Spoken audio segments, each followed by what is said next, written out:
Welcome to Who Knows? Today we'll be diving into the chilling and terrifying tale of one of America's most infamous serial killers, Ted Bundy. Who Knows is your go-to channel for fascinating stories, dark mysteries, and unbelievable facts you won't hear anywhere else.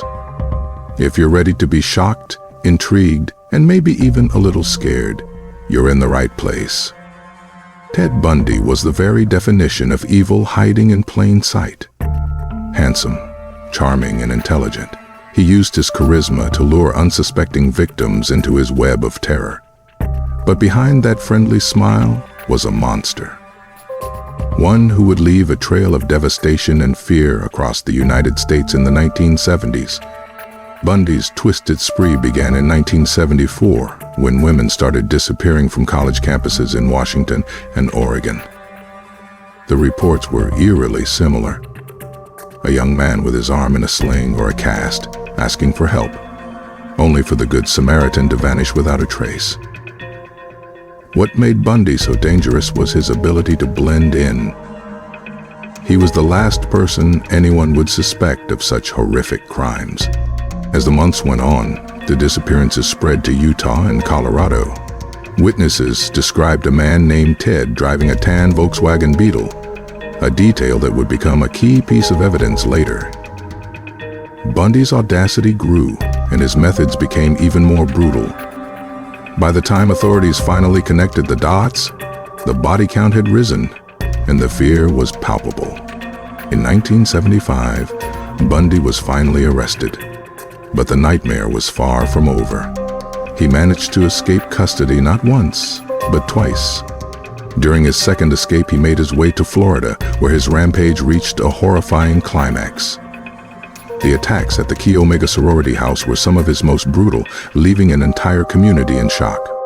But his crimes didn't end there. In Lake City, Florida, Bundy kidnapped and murdered 12-year-old Kimberly Leach, his final known victim.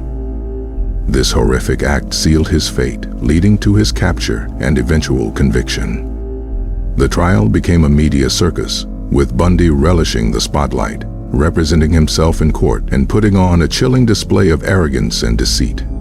As disturbing as his crimes were, what made Bundy even more frightening was his psychological complexity. Experts described him as a textbook sociopath, incapable of empathy, remorse, or guilt. He manipulated not only his victims, but also those around him, even maintaining a long-term relationship while carrying out his horrific acts. The duality of his nature, the charming law student versus the sadistic killer, kept even those closest to him in the dark. During interviews on death row, Bundy spoke in chilling detail about his crimes. But his confessions were always calculated.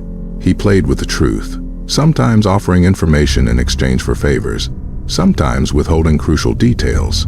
This left investigators wondering how many victims he truly had. Estimates range from 30 to over 100. The full scope of his evil may never be known. Ted Bundy was finally captured for good in 1978 and sentenced to death. Even in his final days, he remained a master manipulator, confessing to more murders than authorities had ever imagined. To this day, no one knows the true extent of his crimes. On January 24, 1989, Bundy was executed in the electric chair. But the fear and fascination surrounding his story continue to haunt us. So what made Ted Bundy so terrifying? Was it his ability to mask his evil behind a friendly face? Or the sheer brutality of his attacks? Whatever the answer, his story remains one of the most disturbing in American history. What did you think about the harrowing story of Ted Bundy? And what would you like to see in a future video? Let me know in the comments. If you love diving into dark and mysterious stories, make sure to hit that like button and subscribe. We've got plenty more incredible tales coming your way. Keep watching. Who knows what you might discover? See you at the next video.